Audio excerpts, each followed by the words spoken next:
जय माता दी, जय मां कामाख्या। देव राधा ट्रस्ट, सत्यवाणी चैनल। मनुष्य के घर में यदि बच्चा पैदा हो जाए, यदि किसी के यहां पर किसी की मृत्यु हो जाए, किसी की अकाल मौत हो जाए, तो सूतक पातक लग जाता है। घरों में मासिक धर्म से महिलाएं होती है, रजस्वला से होती है, अशुद्ध अवस्था में होती है, उस समय भी सूतक लगता है।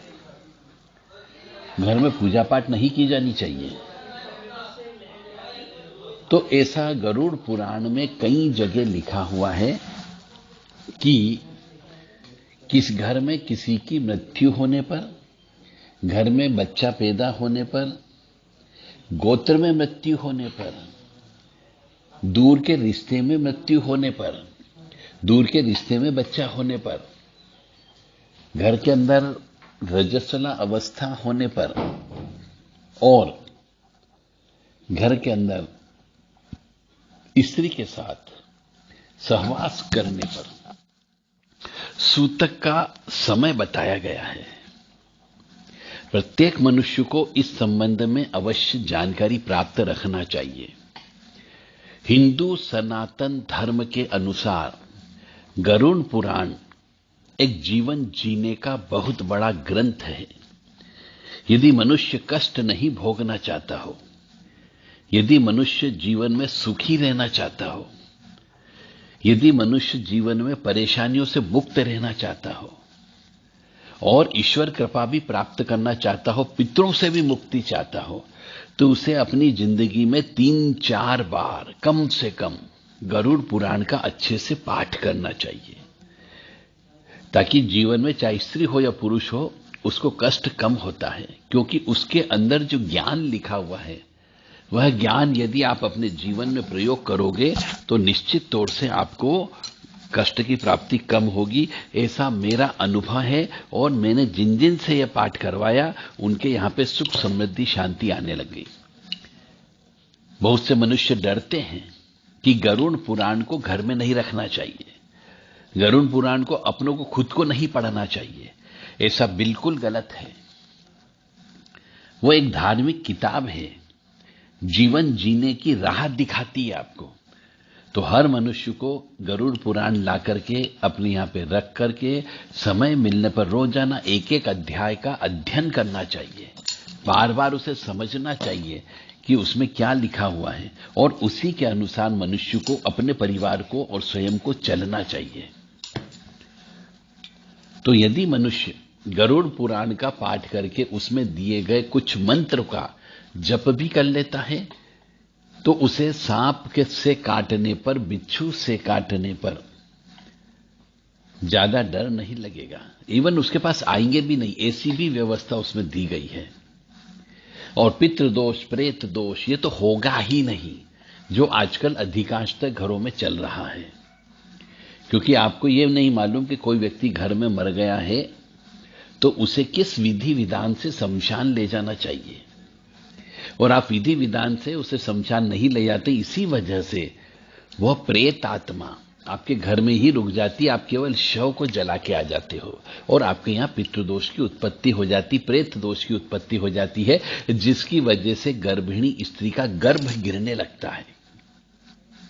कई बार तो वो गर्भ में बैठ जाता है तो बच्चे ही पैदा नहीं होने देता है, वंश वृद्धि नहीं होने देता है। और जब आप घर से बाहर जाते हो तो आपके साथ जाता है और आपके कामों को रोकने का काम करता है। आपकी डील जो होती है दूसरे व्यक्तियों से, उसमें बिगाड़ने का काम करता है। आपका पैसा लगवा देगा और आपको बर्बाद करवा देता है। ये सब काम प्रेत करता है। तो आपसे विनम्र निवेदन है कि बजाय आप किसी भी गुनिया के चक्कर में फंसे, किसी भोपा के चक्कर में फंसे, किसी भगत के चक्कर में फंसे, किसी पंडा पुजारी के चक्कर में फंसे, इससे अच्छा है कि पहले आप स्वयं गरुड़ पुराण का पाठ करें और आपको पता लगेगा वास्तव में कि आप अपनी जिंदगी में कितनी गलतियां कर चुके हैं, जिसकी वजह से लाइलाज बीमारियां लग जाती हैं। यदि मनुष्य शास्त्र सम्मत नहीं चलेगा तो निश्चित तौर से कष्ट की प्राप्ति तो होगी ही होगी। क्योंकि मनुष्य अमावस्या की पूजा नहीं करता है। मनुष्य 16 श्राद्ध आते, उसमें श्राद्ध विधि विधान से नहीं करता है। और कुछ लोग तो न तो तर्पण करते और न श्राद्ध करते हैं, तो उनके यहां पितृदोष की उत्पत्ति होती है, और जो है पहले से वो और बढ़ जाती है। इस वजह से कहीं उनका सर्विस नहीं लगती है, सर्विस से प्रमोशन नहीं होता है, वह जिंदगी भर असामान्य रहते हैं, असहज रहते हैं, खुशियां उनके जीवन में नहीं होती है। तो यदि आप खुशियां चाहते हो, आनंद चाहते हो, ऐश्वर्य चाहते हो, कीर्ति चाहते हो, यश चाहते हो, तो गरुड़ पुराण का पाठ अपनी जिंदगी में स्वयं करो। यदि आप कष्ट में है तो आपको गरुड़ पुराण का पाठ करना चाहिए। तो आपको वास्तव में पता लगा कि जीवन में क्या क्या चीज की कष्ट क्यों आता है, किस वजह से आता है और क्या सजा मिलती है। जय माता दी, जय मां कामाख्या। तो सूतक पातक के नियम का पालन अवश्य करें। जो मनुष्य सूतक पातक के नियम का पालन नहीं करता है उसको कष्ट की प्राप्ति अवश्य होती है। तो बच्चा पैदा होने पर अलग अलग जाति के अनुसार समय निर्धारित किया गया है गरुड़ पुराण में। जो व्यक्ति जनेऊ धारण करता है उनके लिए अलग नियम है, और जो व्यक्ति जनेऊ धारण करके मंदिरों में पूजन अर्चन रोज करता है उसके लिए अलग नियम है, और जो व्यक्ति रोज अग्निहोत्र करता है उसके लिए नियम अलग है।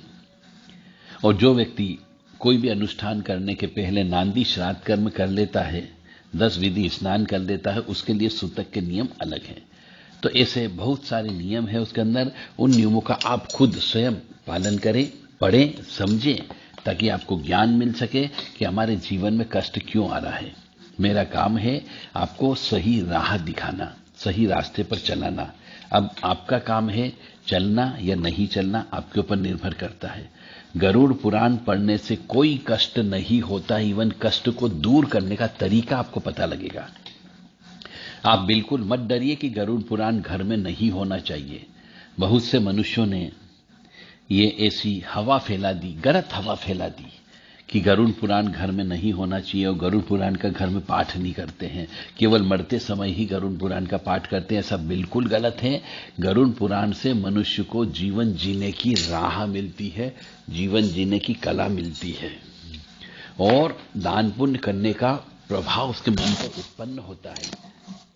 उसको बहुत से अपने कष्ट, अपने पाप, जो कर्म करता है उसके पापों का उसको खुद को पता लगता है कि हाँ ये मैंने पाप कर्म कर दिया, इसका प्रायश्चित है वो भी उसको पता लग जाएगा। इसलिए गरुड़ पुराण का पाठ आप करें।